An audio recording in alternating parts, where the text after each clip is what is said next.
1870, comes into operation in 1879. And in terms of the size of the operation, I mean, for example,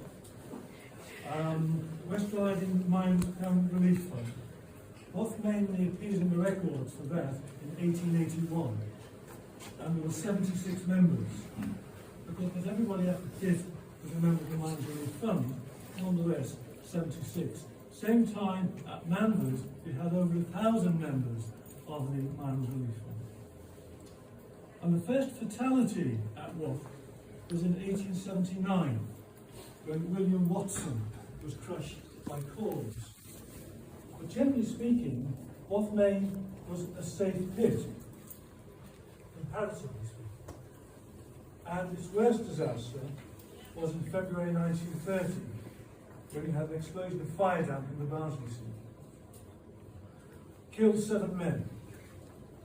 And John Poole, who was in charge of the rescue brigade at that time, came across the body of his son. We've got a diagram in the room to the right showing the layout of that particular disaster.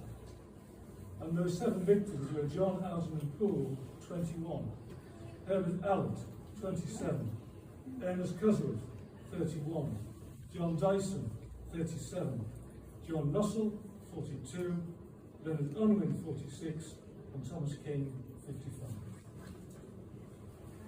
From the beginning, the pit was known as Wath Main Colliery. Then, in March 1977, it was known as Wath Colliery. And then, if you like, the ultimate dignity, in January 1986, it became anonymously Manvers Complex West. Now, despite that anonymity, and even though the physical landscape has changed totally, there are enormously strong memories, and that's what we're here today to celebrate. And as part of that, it gives me great honour, and I hope it doesn't bring the house down,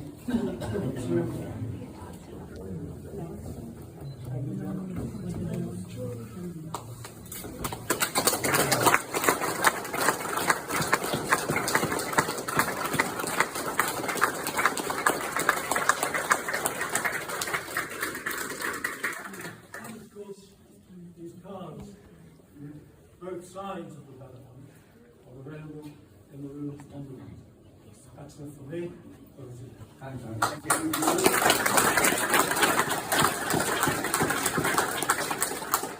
Alex said that Wath Main was sunk in 1870. I'm sure one or two of you, by looking at you, were there at the day when it was sunk.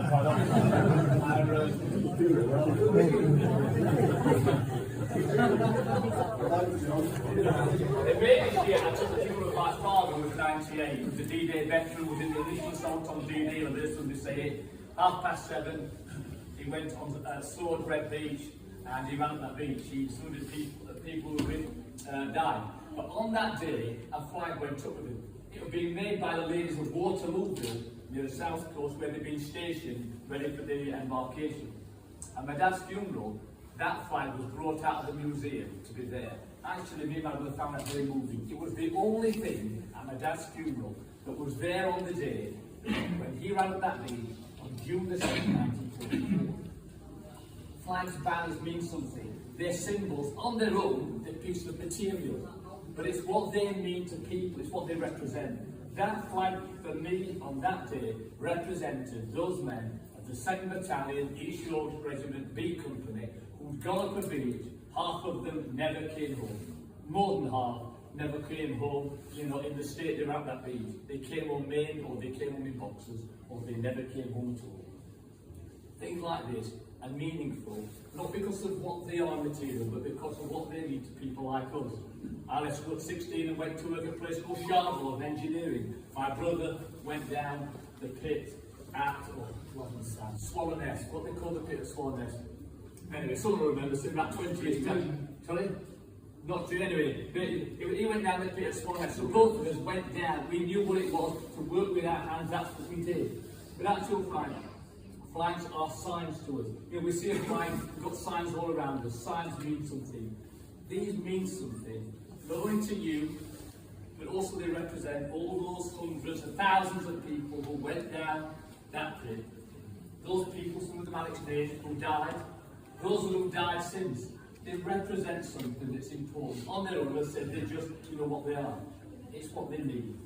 That flag that went up that beach from our father means something to me. It's in the museum at York. I've seen it. And these being here means something.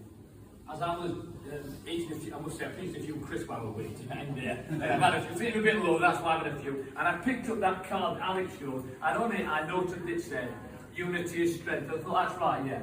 You know, that idea that unity is strength. United we stand, divided we fall. And so I hope that these being here will be meaningful, not only to you and to your families and to those who follow, but to those who were part of that mining community, which sadly in this country has gone, and by the looks of everything, it's going to be going across the world next 40, 50 years. So I'm going to do what I'm comfortable with and say a short prayer. You know what you're comfortable with. But that stare at me, where stick two fingers up at me, stick your tongue out, I won't know because I have my eyes closed. And then I'm just going to pray a simple blessing. Heavenly Father, thank you for all those who work in the collieries of this community. We think of those who lost their lives, those who have lost their lives since. And we thank you that we were part, some of us anyway, were part of that group that were together and for whom these banners are meaningful. I pray they'll be continue to be meaningful and a reminder of all that people gave in the past. Amen. And so we just pray that these banners will be a blessing to those who see them, who remember them, and with those who hold them fondly, and with those who hold the memories of the past. Because I say every funeral, the memories of the past are what sustain us in the future. So thank you very much.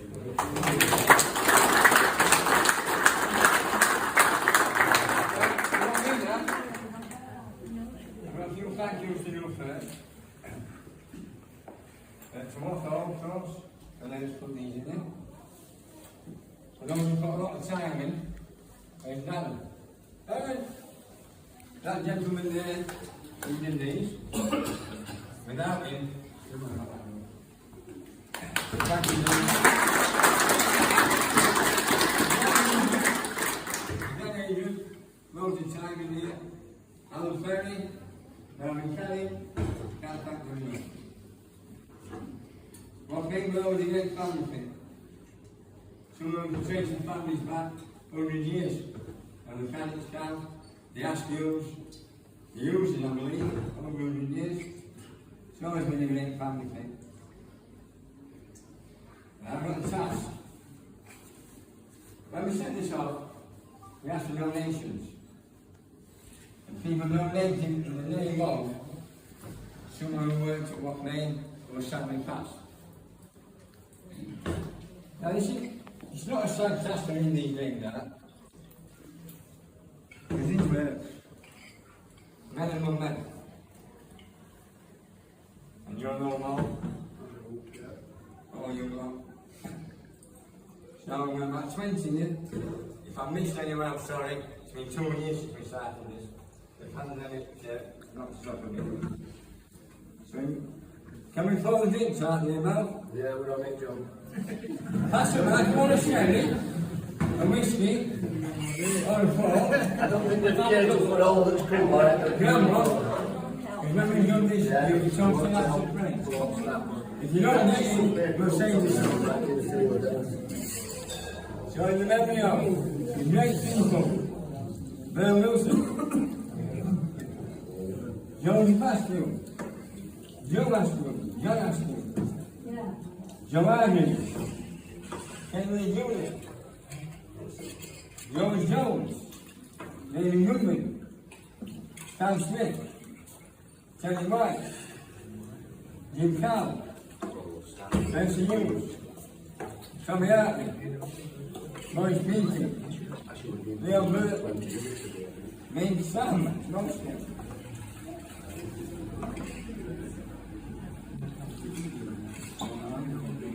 John Goodwin, Leo Burt, Tommy Hartley, George Jones, Main Goodwin.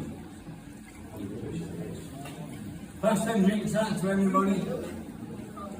You can't get one. Your fault. If you haven't got a drink now, say what I say. If you just raise one hand, Everybody just raise one hand to absent friends. Thank you.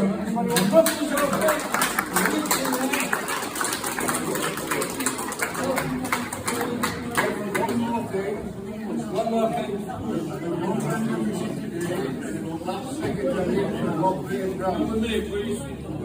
I'd like to tell you all what's up why it is to your story. Well, it's Granville Cows. Well, Granville phoned me up this morning and asked me to let you all know that he's suffering with cancer and he cannot be here today. So what happened?